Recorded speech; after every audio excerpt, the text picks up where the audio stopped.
Good morning student, class 10 English medium. हमने आप लोग को प्रीवियस लेक्चर में एलिमिनेशन मेथड और सब्स्टिट्यूशन मेथड, लीनियर इक्वेशन को सॉल्व करने के मेथड जो मेथड थे, एलिमिनेशन मेथड, सब्स्टिट्यूशन मेथड और क्रॉस मल्टीप्लिकेशन मेथड। तो हमने आपको प्रीवियस लेक्चर वीडियो में जो है आप लोगों को हमने एलिमिनेशन और सब्स्टिट्यूशन तो डिस्क्राइब कर दिया था, उसको मैंने एक्सप्लेन कर दिया था और आप लोग समझ भी गए थे। ठीक है, अब जो है हमारा नेक्स्ट वीडियो है वो cross multiplication method. Cross multiplication method हमारा जो नेक्स्ट वीडियो है वो है cross multiplication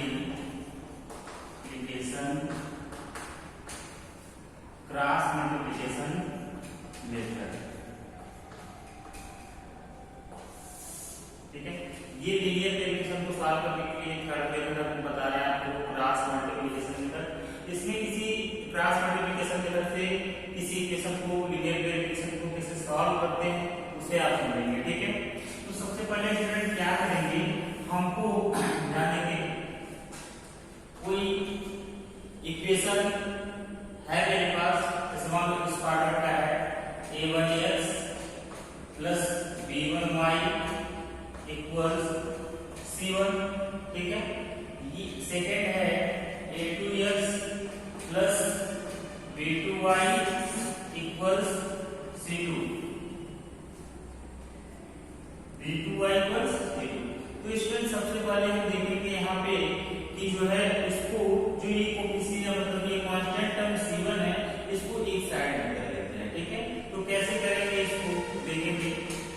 a1x plus b1y minus c1 equals 0, minus c1 equals 0। Second वाले को कर लेंगे a2x plus b2y minus c2 equals 0।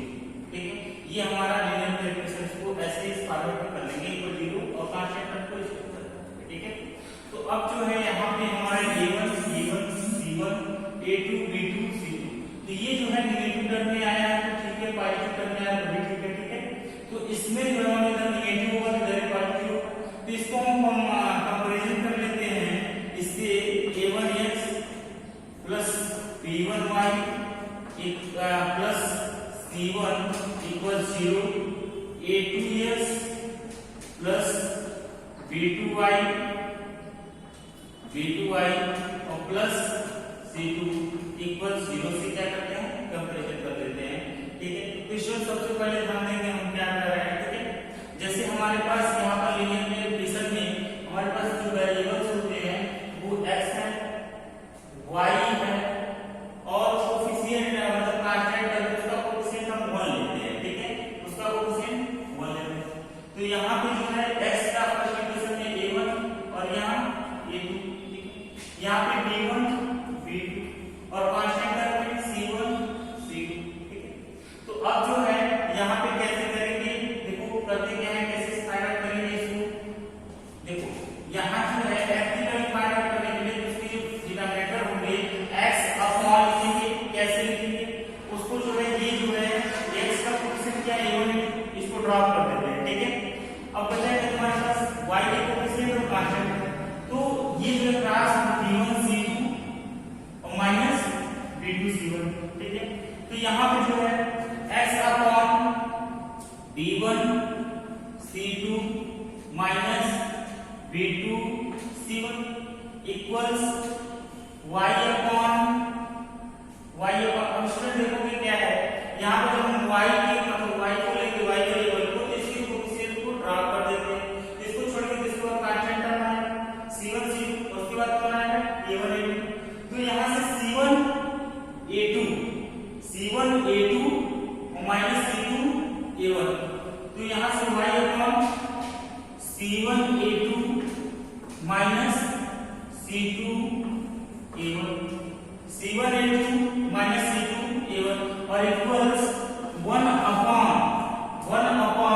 Student देखेंगे जब हम 1 या कांस्टेंट तो इसको c1 c2 को ड्रॉप कर देंगे, बचेगा कौन, ये x कोफिशिएंट और y।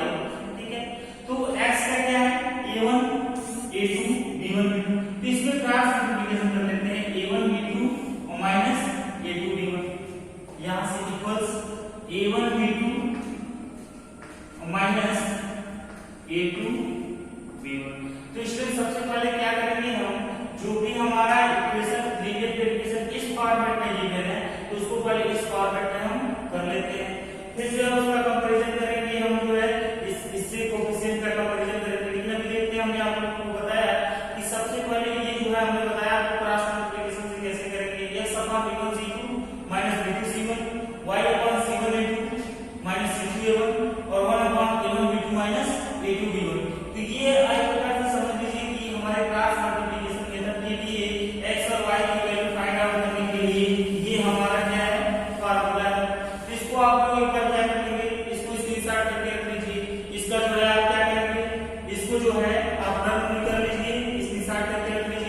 और अभी फार्मूले में मतलब क्वेश्चन में इसको अप्लाई करेंगे तो आप लोगों को जो है ये चीज समझ में भी आ जाएगी, ठीक है। तो ये हमारा अब कैसे इसके मतलब क्वेश्चन सॉल्व करेंगे कि मुझे मालूम मिल गया कि सेट को मतलब जो है कंपैरिजन करके वैल्यू पुट कर लेंगे, तो कैसे मतलब जैसे y की वैल्यू फाइंड आउट होगी। तो यहाँ पे जो है स्टूडेंट क्या है, ये आपस में सब क्या है, इक्वल है, यानी ये जो है ये पार्ट इसका पार्ट इसके इक्वल, इस y वाला पार्ट इसके इक्वल है।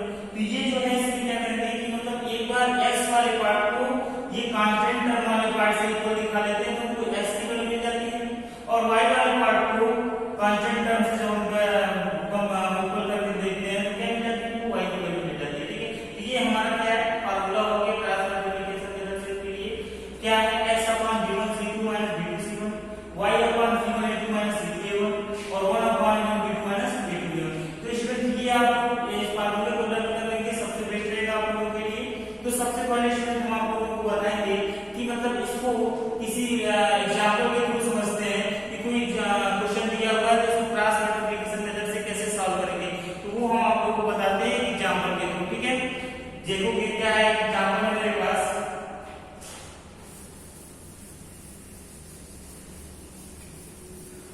एक मेरे पास लीनियर पेयर डिवीजन गिवन है, उसको क्रॉस मल्टीप्लिकेशन मेथड से सॉल्व करना है। किससे सॉल्व करना है, क्रॉस मल्टीप्लिकेशन मेथड से सॉल्व करना है। तो जैसे एक लीनियर पेयर डिवीजन हमारे पास गिवन है स्टूडेंट, क्या है 4x plus 6y, 4x plus 6y equals 5, 4x plus 6y equals 5, और यहाँ पे जो है सेकंड है 2x plus 9y, 2x plus 9y equals 3, 2x plus 9y equals 3।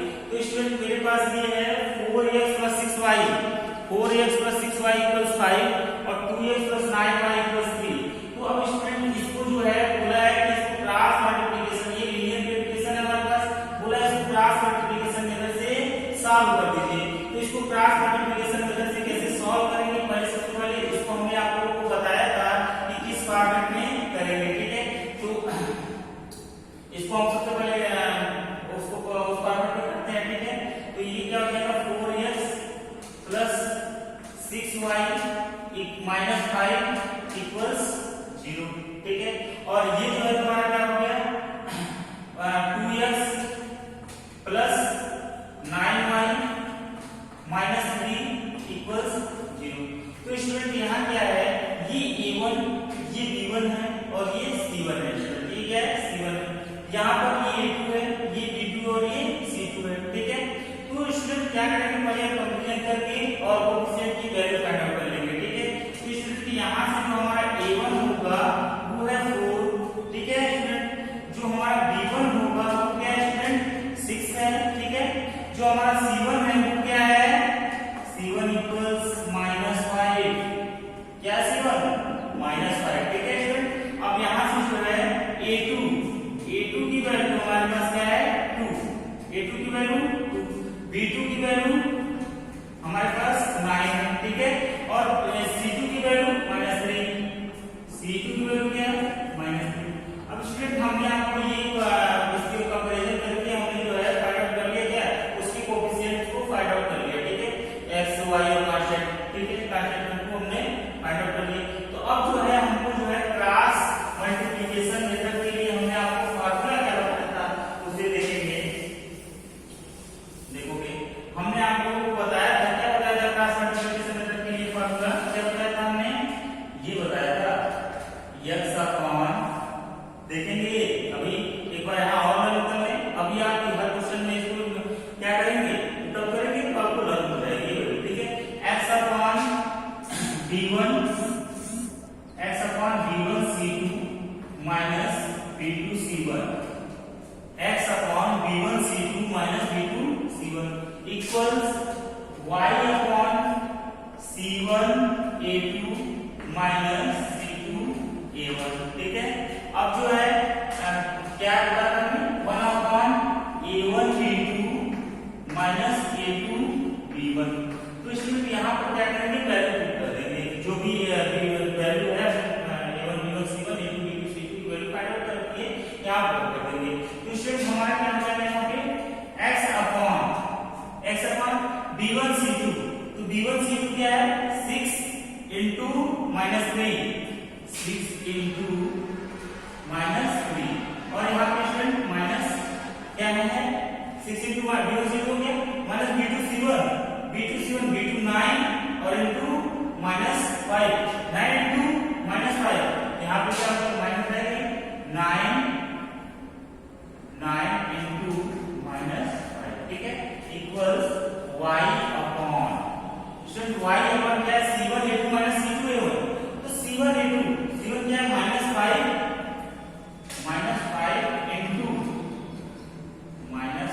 Into c1 हो गया a2 2, c1 a2 और minus c1 a2 minus c2 a1, तो c2 क्या है हमारा -3 और इंटू 4, माइनस यहाँ है -3 इंटू 4, ठीक है, इक्वल्स 1 अपॉन हमने आप लोगों को क्या बताया a1 b2 minus a2 b1, तो a1 b2 4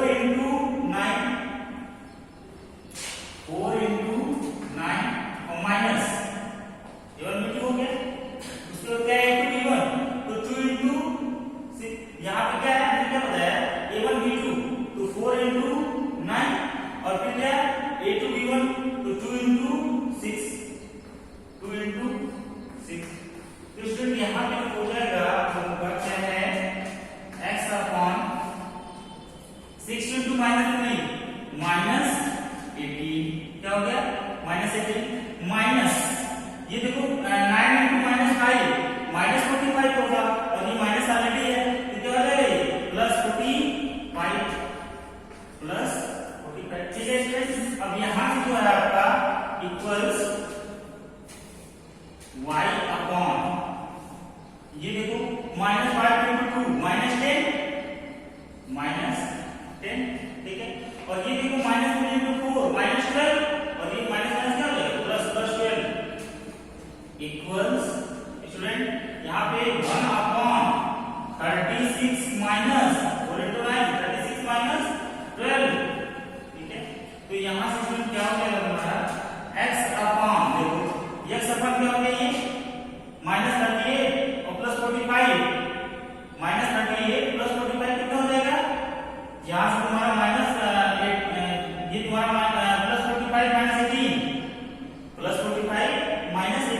तो स्टूडेंट यहाँ जो है +45 -18 कितना हो जाएगा 27, कितना हो जाएगा 27, और यहाँ से student y upon 12 - 10 2 equals 1 upon 36 - 12 कितना हो जाएगा 24, ठीक है, तो स्टूडेंट यहाँ से जो है क्या हो जाएगा, यहाँ से देखोगे यहाँ से इसको जो है क्या करेंगे ये हमको मिल गया x upon 27 y upon 2 equals 1 upon 22, तो हम करेंगे क्या हमने बताया कि एक बार x वाले पार्ट को ये सब आपस में क्या इक्वल है, ये इसके इक्वल ये इसके इक्वल ये इसके इक्वल, ठीक है, तो इसमें क्या करेंगे आपस में इसको हम कोरिलेट कर लेंगे, तो देखेंगे क्या नाम x अपॉन 27 इक्वल्स यानी इस x वाले पार्ट के ऊपर कांस्टेंट टर्म को दिखा देते हैं 1 अपॉन 24, तो स्टूडेंट यहाँ से क्या हो जाएगा देखो क्रॉस मल्टीप्लाई करेंगे तो 24 equals 27, 24x equals 27, 24x equals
चीज है उसके सामने में क्या बात है, जो हमने बताया कि जो कांस्टेंट टर्म इक्वल की मतलब राइट हैंड साइड है तो उसको लेफ्ट हैंड साइड में लेके आएंगे, फिर इधर जीरो लिखेंगे, ठीक है, राइट हैंड साइड सबसे पहले, ठीक है। उसके बाद कंपैरिजन करके A1 इक्वल C1 A2 की C2 फाइंड आउट करेंगे, फिर जो हम ये हमारा फार्मूला है इसको पुट अप करेंगे, पुट अप करने के बाद ऐसा कुछ मिलेगा हमें, तो यहाँ पे क्या करेंगे, हमने बताया कि जब हमको ऐसा फार्मूला मिल जाएगा तो फिर हम x वाले पार्ट को ऊपर कांस्टेंट टर्म के ऊपर लिखाएंगे तो x की वैल्यू मिल जाएगी, और y वाले फार्मूला तो y वाले पार्ट को जो है कांस्टेंट टर्म के ऊपर लिखाएंगे तो y की वैल्यू फाइंड आउट हो जाएगी, ठीक है। तो इसलिए देखना हमारा क्लास मल्टीप्लिकेशन मेथड, ठीक है। अब जो है अगर आप लोगों को समझ में आ गया होगा तो आप लोग जो है वीडियो में बता दीजिएगा कि समझ आ गया। अगर किसी बच्चे को नहीं समझ में आता है, ठीक है, नहीं समझ में आया होगा तो मैं नेक्स्ट वीडियो में फिर एक एग्जांपल के थ्रू आप लोगों को जो है हम क्लास मल्टीप्लिकेशन मेथड से लीनियर कैलकुलेशन को सॉल्व करने के लिए बताएंगे, ठीक है। और समझ में आ गया तो अच्छी बात है, ठीक है। नेक्स्ट वीडियो में स्टूडेंट हम लोग जो है वर्ड प्रॉब्लम के क्वेश्चन करेंगे। जब अगर आप लोगों को समझ में आ गया होगा तो फिर हम वर्ड प्रॉब्लम के क्वेश्चन करेंगे, और समझ में नहीं आया होगा तो फिर जो है हम क्या करेंगे, वर्ड प्रॉब्लम के मतलब न्यू मतलब एग्जाम्पल के थ्रू आप लोग को जो है हम नेक्स्ट वीडियो में आप प्लस मल्टीप्लिकेशन मेथड जो है एक बार और समझा दूंगा, ठीक है। तो स्टूडेंट जो है आप